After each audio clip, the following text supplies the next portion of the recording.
प्रेम आपलं असं निर्मळ असावं कोणावरती? स्वतःवरती. आणि जो माणूस स्वतःवरती निर्मळ नितांत प्रेम करेल तर तो दुसऱ्यावरती पण तेवढंच प्रेम चालतं. आज सकाळी मी उठल्याच्या नंतर खरं तर एक धक्कादायक बातमी मोबाईल मध्ये दिसली. म्हणून मन थोडस खिन्न झालं. छत्रपती संभाजीनगर, औरंगाबाद त्या ठिकाणी 18 वर्षाचा तरुण, एक 18 वर्षाचा युवक, ज्याने नुकतंच 10वी मध्ये 90 पेक्षा जास्त गुण घेऊन तो पास झाला होता. 90 पेक्षा जास्त गुण घेऊन तो पास झाला होता. घरच्यांनी त्याला 11वीला ऍडमिशन पण घेतलं होतं. पुढे जाऊन त्याचं डॉक्टर होण्याचं स्वप्न होतं. आणि त्या मुलांनी त्या तिसगाव एक खवड्या डोंगर म्हणून आहे. तर त्या डोंगरावरून त्यांनी काय घेतली, उडी घेतली म्हणजे आत्महत्या केली.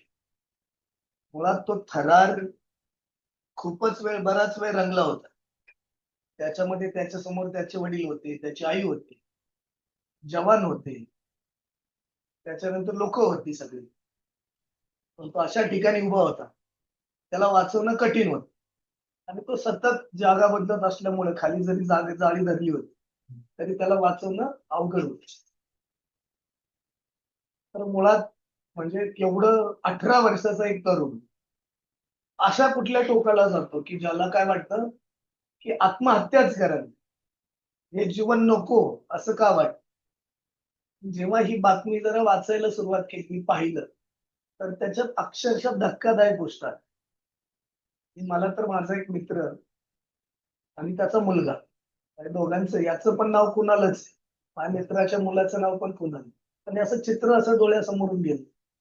म्हणजे मागच्या वर्षी ऍडमिशन घेण्यासाठी इंजिनिअरिंगला तो पोरगा आला आणि तेव्हा त्याला आयफोनच पाहिजे. इथं पण या पठ्ठ्याला आयफोन पाहिजे होता, तो घेतला होता घरच्यांनी. त्याचे हप्ते थोडेसे काहीतरी पेंडिंग होते. त्या दोघांची वाद होते बाप लेकाची.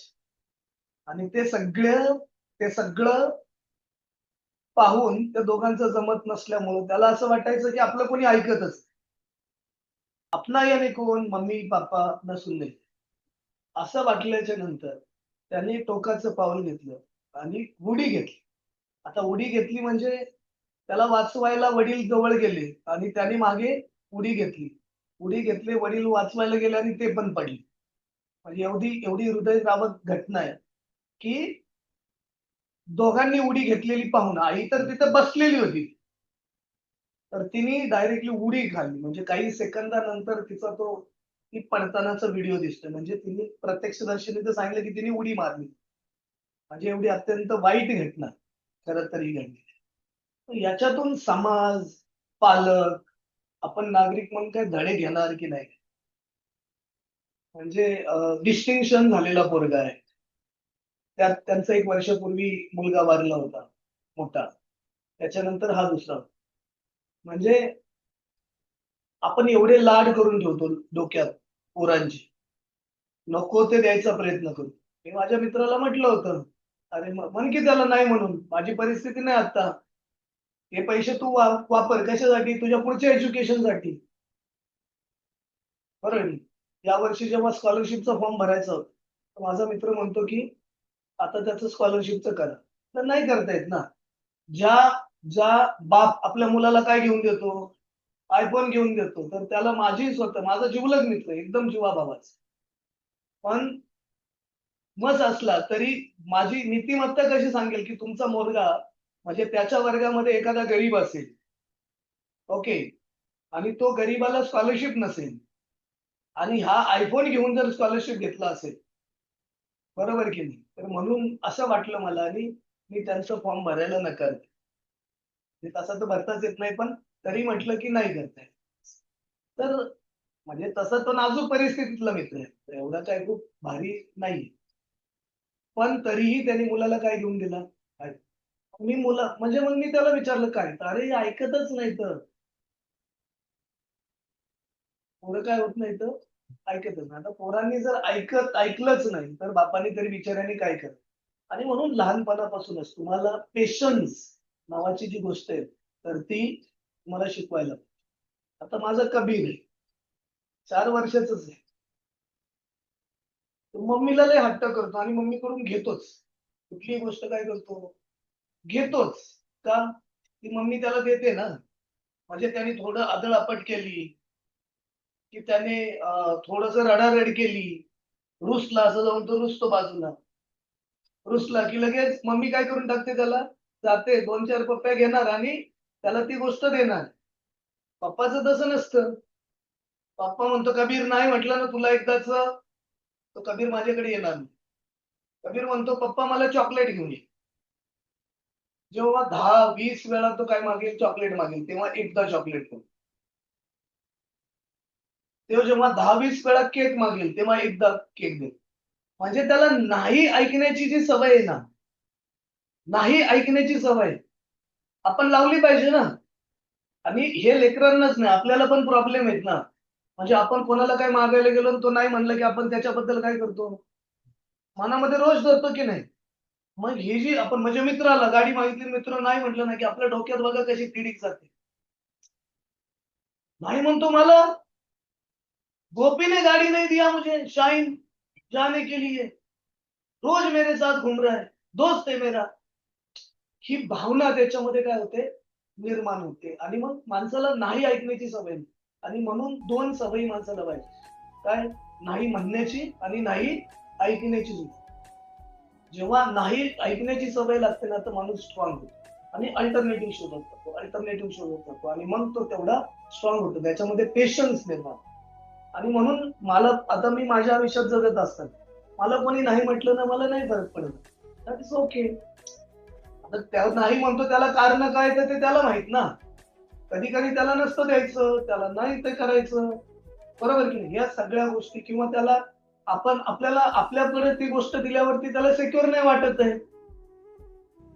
काही पण त्याची भावना आहे ना, त्याची भावना ही आपली थोडी भावना. आणि म्हणून म्हणून आपण तो नाही ऐकायला शिकलं, तर माणसांचे जीव असे वाचतील, अख्खं कुटुंब उद्ध्वस्त झालं. मागच्या वर्षी मोठा मुलगा गेला होता आणि ह्या एकाच इन्सिडेंटमध्ये काय केले, तिघही गेले. कुटुंब उद्ध्वस्त झालं. डॉक्टर होणार 94% काय मार्क्स आहेत मुलाला 10वी. आणि मग आपण पण काय म्हणजे पालक पण काय करतो, पोराला 99%, 94%, 90%, 80% पालकच हवेत असतात. माझा पोरगा लय भारी, माझा पोरगा लय भारी आणि मग भारी पोराला तो मागेल तो म्हणजे त्याला दुःखच द्यायचं नाही रे. तुम्ही पोराला तुमच्या लेकरांना दुःख द्यायला पण शिका. त्याला थोडं रडू द्या. त्याला थोडं रडू द्या, त्याला थोडं पडू द्या, त्याला थोडं समजू द्या, त्याला नाही ऐकायची सवय लागू द्या. मग जेव्हा हे सगळं वाटेल ना, तर मग त्याला या जगामध्ये फाईट करायला त्याला काय होईल? तो सवय लागेल. अदरवाईज म्हणजे जे पालक असतात ना, जे आई-वडील असतात ना, त्यांच्यासाठी तर लेकरू सगळ्यात महत्वाचं असतं. लेकरू काय असतं महत्वाचं आणि ते त्याला देत असतं. मागितलं की देतं. किसी ने मांगा कॉपी, तो वो क्या करते हैं? दे देते ना पप्पा मम्मी. क्योंकि उनको पता है ये मेरा लाडला है, माझ्या वंशाचा दिवा है, माझं सर्वस्व है, ये मम्मी पापा को होता है. बट दुनिया को तेरा बच्चा सर्वस्व नहीं होता. दुनिया है वो ना. दुनिया को नहीं फर्क पड़ता तेरे बच्चे का मरा, जिंदा है, हाथ टूटा है, पैर टूटा है, बीमार है, कुछ है. ये दुनिया है ना. जॉब है, जॉब नहीं है, जॉबलेस है. दुनिया को पता है क्या? नहीं है. तुम इंटरव्यू में जाओगे, लोग ना बोलेंगे ना, क्या गए और लिया पहली इंटरव्यू में. कारण त्याचं ते तुमच्या मम्मी पप्पा सारखं प्रेम नाहीये ना. ते तिथे व्यवसाय करायला बसलेत. मग नाही म्हटल्यावर रडत बसायचं. म्हणजे मला मला जॉब इंटरव्ह्यूचा एक्सपिरियन्स आहे. मी 9 इंटरव्ह्यूला म्हणजे 9 ठिकाणी गेलो होतो. म्हणजे नाही म्हणून माघारी आलो होतो. 10व्या ठिकाणी मला जॉब लागला होता. तिथंही प्रॉब्लेम आला, नाही म्हणल्यासारखं झालं काही महिन्यातच लगेच आणि माघारी आलो. म्हणजे या सगळे नाही म्हणायची जेव्हा सवय ऐकून घ्यायला लागते ना, तर मग तेव्हा तुम्ही पीसफुल जगायला सुरुवात करता. आणि मग तुम्ही हे टोकाचं पाऊल उचला. आणि त्याची दुसरी बाजू आहे आनंद. आयुष्य खूप अमूल्य आहे. त्याची मोलच नाही कशामध्ये होऊ शकत. अरे होऊ शकते का? एकदा गेल्याच्या नंतर परत आहे का? नाही का, एकदा गेल्याच्या नंतर परत जिंदगी नाही, पुनर्जन्म याव त्याव त्याव हे तर तोटांड मांडलंय. कुठे काय नाहीये, कोणाला माहितीये तुझ्या मागे काय होता, तू पुढे काय असणार आहे, मग हे कोणी मांडलंय काय माहिती, किसी को कुछ पता नहीं है. तो ये जिंदगी है व्हेरी लिमिटेड. आपण इस प्लॅनेट पे आहे, पृथ्वीवर आपण किती दिवसासाठी आहे, अरे किती व्हेरी लिमिटेड आहे ना. आणि वी डोंट नो एक्झॅक्टली अजून थोड्या वेळाने काय होणार आहे, अजून तासाने काय होणार आहे, उद्या काय होणार आहे. आणि तरी मग आपण कशाला एवढं मरून मरून जगायचं. एनिवेज आपण जाणारच आहे ना. आहे का या जगात असं की अमृत पीके आया है अभी कोई मरेगा ही नाही. मग मरणारच आहे, कधी ना कभी तो कभी मरने वाला है ना. तो जी के देख ना यार, त्रिकाल बाधक सत्य न मृत्यू, कभी ना कभी तो मरने वाला है. तो टेंशन मत ले, जिंदगी खुल के जी, मजे से जी, प्यार कर, दोस्ती कर, दुश्मनी भी कर इफ पॉसिबल.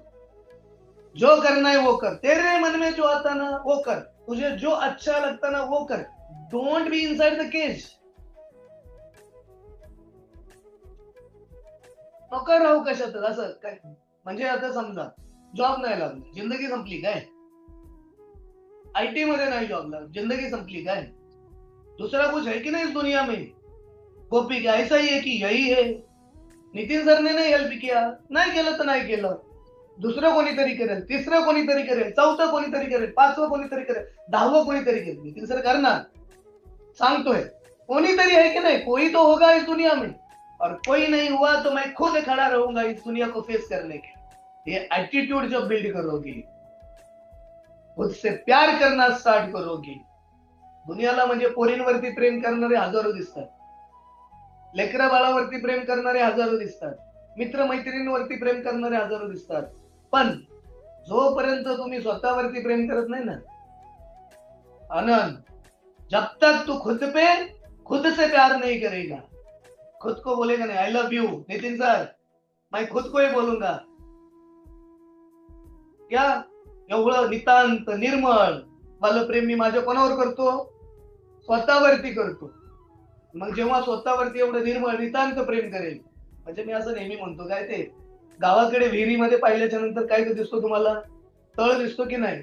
तळ दिसतो, तळ डायरेक्टली, कारण ते पाणी निर्मळ असेल. तर गढूळ असेल तर दिसतं का नाही. ते निर्मळ प्रेम आपलं असं निर्मळ असावं, कोणावरती, स्वतःवरती. आणि जो माणूस स्वतःवरती निर्मळ नितांत प्रेम करेल तर तो दुसऱ्यावरती पण तेवढंच प्रेम चालतं. आणि मग त्याची जिंदगी अशी मस्तीमध्ये जगेल, त्याला मृत्यूची भीती नाही वाटणार. Anyways it is going to come. कधीतरी घडणार आहे, काहीतरी होणार आहे, कसं घडणार आहे माहित नाही, कधी घडणार आहे माहित नाही, पण जेव्हा होईल ते होईल.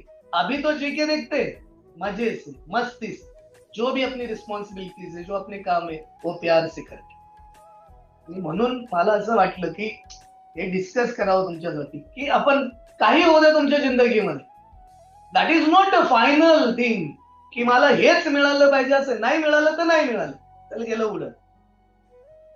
हा ऍटिट्यूड निर्माण करायचा. कारण जिंदगीमध्ये लय रास्ते. हे दुनिया आहे ना, हे दुनिया. ओके, माझी फ्रेंड आहे, तिचा मुलगा म्हणतो दुनिया, त्याची दुनिया. ही दुनिया खूप मोठी आहे. ही दुनिया काय खूप मोठी आहे. इथे पुण्यात नाही काय होतं, बेंगलोरला जा, बेंगलोरला नाही होतं चेन्नईला जा, चेन्नईला नाही होतं दिल्लीला जा, अरे कुठेच नाही होत अमेरिकेला जा, जपानला जा, जर्मनीला जा, कुठे. आणि कुठेच काय नाही झालं तर गावी जा, गावी जाऊन काही करेल. असं काय नाही की इथेच घडलं पाहिजे, ऐसा ही किया होना चाहिए. अरे है क्या ऐसा कुछ भी नहीं. इसलिए मैं तो बोलता हूँ कि according to the constitution, according to the Indian law, खुद की जान लेना भी क्राइम. एंड इसलिए मैं सबको बोलता हूँ कि कभी भी ऐसे मन में कुछ ख्याल आता है, ये वीडियो के माध्यम से भी मैं बोलना चाहता हूँ. ये किसी को लगता है जिंदगी में कि यार कुछ प्रॉब्लम है, कुछ भी प्रॉब्लम है, तो एक बार नितिन सर से बात करके देखो. एक बार नितिन सर से बात करो कि आपको लग रहा है कि अभी जीना ही नहीं चाहता हूं, अभी मुझे क्या है, मुझे मरने का मन हो रहा है, मरने का मन हो रहा है, कुछ भी प्रॉब्लम होनी, कुछ भी, बट अभी मुझे जीना नहीं है. किसी का ब्रेकअप हुआ है, मम्मी पापा ने डांटा है, बॉस ने डांटा है, दोस्ती टूटी है, ब्रेकअप हुआ है, प्यार टूटा है, कुछ भी होने दे, एग्जाम फेल है, एडमिशन नहीं हुआ है, लर्न कर रहा हूं बट हो ही नहीं रहा, प्रिपरेशन कर रहा हूं बट हो नहीं रहा, कुछ भी होने दे, और because of that one if you are feeling like अभी नहीं जीना चाहिए, तब एक बार बात करके देखो. हाँ, नितीन सर से बात करने से पहले if you have someone loved one, तुमच्यावरती खूप नितांत निर्मळ प्रेम करणारं कोणी असेल किंवा तुम्ही त्यांच्यावरती नितांत निर्मळ प्रेम करता, तर त्यांना बोलून पहा, सांगून पहा, आणि त्यांच्याकडूनही काही नाही झालं तर नितीन सर बात करके देखो, and I do have the solutions for me. Just okay, तुम्हाला स्वतःमध्ये पेशन्स फक्त निर्माण करावे लागतात. एकदा ज्याच्याकडे पेशन्स आहेत ना, तर त्याला जिंदगीमध्ये काही कमी पडणार नाही. आणि म्हणून हे जे या जगाला फेस करणारी पोरं निर्माण झाली, आणि जेव्हा ही जगाला फेस करणारी पोरं निर्माण होतील ना, तर तेव्हा आई बापांना अभिमान वाटेल की अरे हे माझं लेकरू आहे, आनंद माझा आहे, असा प्राऊड फील येईल. आणि आई बापाला काही तुम्ही लय जॉब लागला भारी झालं म्हणूनच होतं असं नाही. तुम्ही खुशीत मस्तीत दिसला ना तरी आई बापांना भारी वाटेल. आय हॅव फील, माझे आई वडील साधे सिंपल आहेत, काय मी काय त्यांना खूप काय देतो अशी गोष्ट नाही, पण त्यांना दिसतो अरे माझा दादूशा लय खुश, माझा पोरगा काय खुश आहे, मग त्यांच्यामध्ये तो आनंद देतो.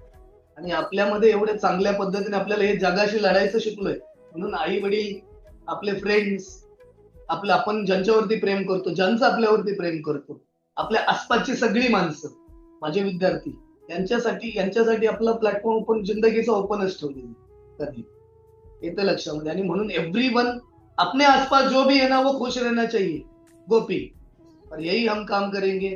Thank you so much. ये तीनों को भी हम विनम्र ऐसी आदरांजलि करते, और सभी बच्चों को हम आह्वान करते इस वीडियो के माध्यम से कि कभी भी सुसाइड मत करो, कुछ भी गलत कदम मत उठाओ, जिंदगी का कुछ भी फेलियर हो, failure is the very first step. किसी ने ना सुनने का आदत डालो, बिकॉज आपके मम्मी पापा आपसे प्यार करते इसलिए वो ना नहीं कह सकते, या कभी कभी कहते, बट दुनिया तुमसे इतनी प्यार नहीं करती. दुनिया को तो आप वेरी कॉमन है, और इस दुनिया में कितने आते जाते हैं, इतने आते हैं जाते. म्हणजे गाडगे बाबांचं मला आठवतं की गाडगे बाबांचा मुलगा जेव्हा गोविंद गेला होता, तर गाडगे बाबा काही रडत नव्हते बसले, थोड्या क्षणासाठी स्तब्ध झाले अचानक बातमी कळून, आणि पुढच्या क्षणाला गेले होते कुठे, ते मागून खायचे ना, ते दिवसभरात न काय भिक्षा मागून आणली, खाल्ली, आणि संध्याकाळी कीर्तनाला बसले, आणि राम आले, कृष्ण आले, बुद्ध आले, हे आले, ते आले, आले गेले एवढे सगळे, आता रडू तरी कोणाकोणासाठी असं. आणि मग जग असाच विचार करते. कोणी बघा, आपल्याला बघा, आपल्या जवळचं मेलं तरच आपल्याला दुःख होते, रडायला येतं, डोळ्यात पाणी येतं. शेजारी मयत चालली, आपल्याला रडायला येतं काय,